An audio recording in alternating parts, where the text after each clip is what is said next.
그래서 지금 보면 JP모건 세계 1등입니다. 아직도 세계 1등 시가총액 투자은행이에요. 여기에 CEO가 제이미 다이먼 아닙니까? 한 달 월급 얼마? 37억. 있을 수 없죠. 한 달에 월급이 3억 7천이 아니라 3,700만 원이 아니라 37억이에요.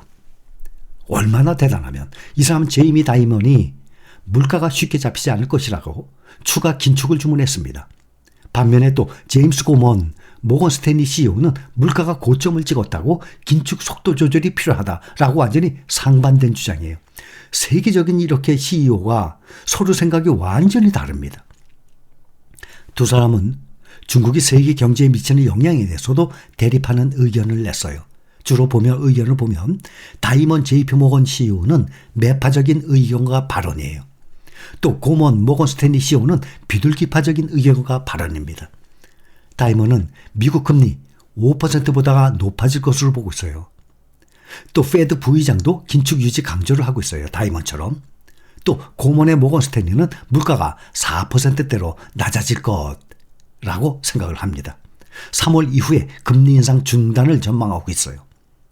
다이먼 CEO는 스위스 다보스에서 열리는 세계경제 포럼, 거기서 인플레이션이 빨리 사라지지 않을 것이기 때문에 미국 기준금 금리가 연 5%보다 더 높아질 것으로 생각한다라고 말하고, 미국이 가벼운 경기 침체를 겪는다면 기준금리는 연 6%에도 이를 수 있다라고 내다봤습니다.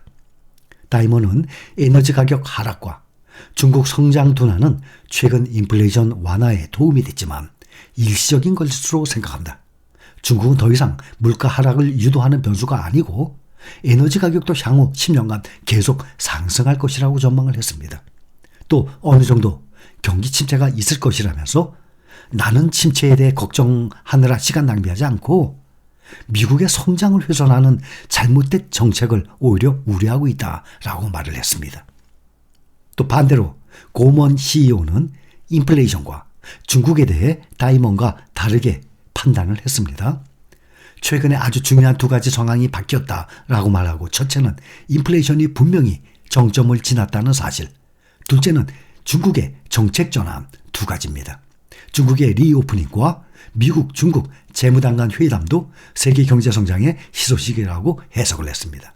그러면서 올해는 지난해보다 더 좋아질 것 같다라고 말하고 이른바 444 시대를 예고했어요.